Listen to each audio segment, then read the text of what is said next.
Lost Soul, The Doomed Journey of Richard Stanley's Island of Dr. Moreau, is a 2014 American documentary directed by David Gregory and produced by Severin Films. And it tells the story of director Richard Stanley's experiences with the 1996 film The Island of Dr. Moreau and how he was ultimately fired from the project.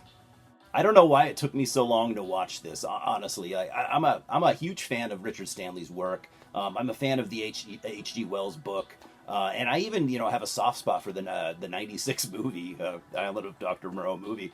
But probably because I was 14 in 1996, and I'm actually not sure if I've seen it since then. So has it aged well in my own mind? I'm not sure. I think I'm going to get on that soon. I think I'm going to give that a rewatch. So the beginning of Lost Soul briefly goes over Stanley's work.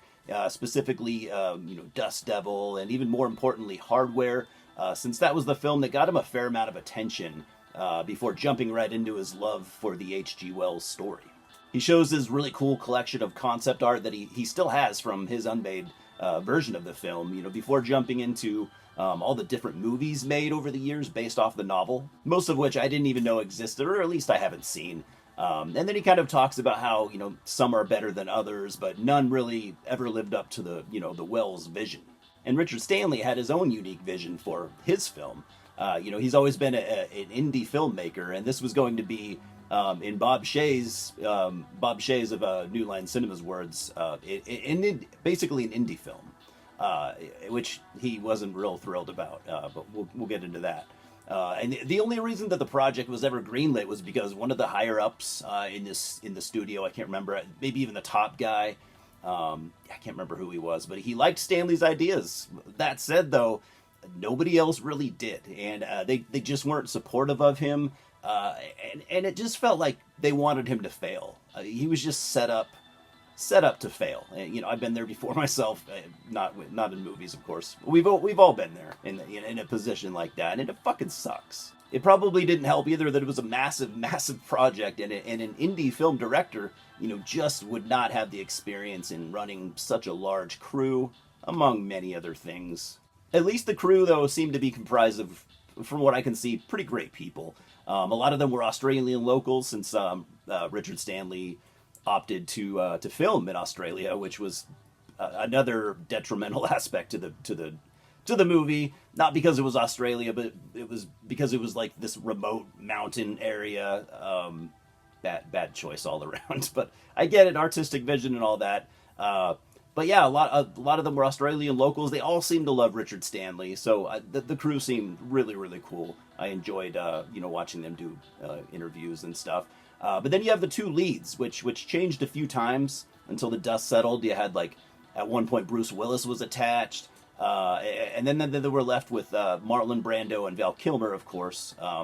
Two of the most notoriously difficult actors in Hollywood. Brando was pretty much at the tail end of his career, while, Kilmer was a rising star and, from what I have heard, at the absolute height of his legendary arrogance. But by the grace of God, man, Brando really took a liking to Richard, as did everyone, like I said, but, Val was a different story, and that might be an understatement.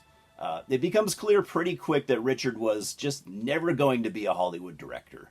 It was never going to be his thing. He didn't want to go to meetings. He wasn't going to be able to wrangle actors like fucking Val Kilmer and Marlon Brando. And, he was fired 2 weeks into the production. So in comes veteran filmmaker John Frankenheimer coming in to replace him.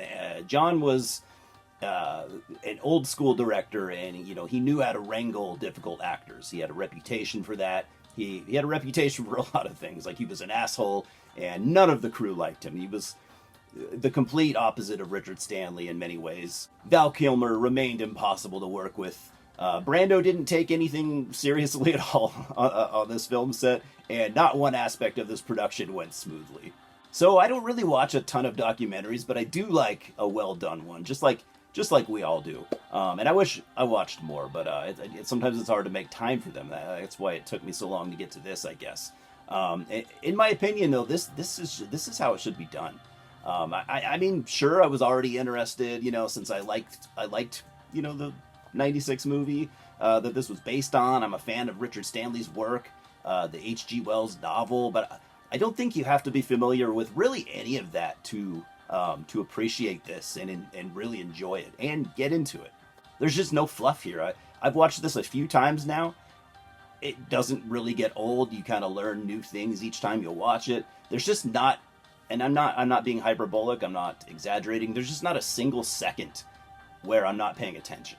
The story is obviously great, but part of every great story, is in the way that it's told, and this is masterful storytelling here. The cast and crew that are here telling their stories, whether it be some of the main cast or production assistants or whatever, everyone has something interesting to say, and they're all on the same page. But if you're a fan of the 96 Moreau film or Richard Stanley, this is a must-see for you. And Stanley's unmade movie should, in my opinion, absolutely sit next to Alejandro Jodorowsky's Dune, as one of the most interesting films that was never ever made. We can't say for sure that, obviously that those would have been masterpieces, but for sure they would have been incredibly interesting, arty versions of these classic stories. Directors like Stanley and Jodorowsky took big swings, and we need more directors like that, shaking up the mainstream and challenging us, instead of just, lingering in obscurity. We need to champion true artists over hired guns, just, happy to direct soulless modern trash. Don't get me wrong, we have some really promising young blood out there, and I think we'll continue to see more. People like Michael Sarnowski and Damian McCarthy, Curry Barker, the Philippo brothers, Panos Cosmatos, Robert Eggers. The list goes on, Jane Schoenbrunn. And since we never got Richard Stanley's psychedelic fever dream Lovecraftian take on the island of Dr. Moreau, I'd love to see someone write a movie that lives up to the amazing story. So I'm giving Lost Soul a fucking perfect 10 out of 10. Flawless victory. It really is a perfect documentary, and my only complaint is that it leaves me wanting more. But, of course, it doesn't work like that. I haven't checked out all the bonus features yet, though, so that should scratch that itch for now. If you get this Blu-ray from Severin, there's a ton of stuff on there. I think it's 3 discs. You get the movie, a bonus disc of a bunch of H.G. Wells stuff. You got, I gotta check this out. I think it's a CD of Richard Stanley reads The Island of Dr. Moreau by H.G. Wells. So I think that'd be really, really cool to listen to. But before you go, let me know who your favorite up-and-coming directors are in the comments. I'd like to hear what you think about that. Maybe some people that aren't on my radar yet. Cheers, guys, and I'll see you at the multiplex. Subscribe right now, please.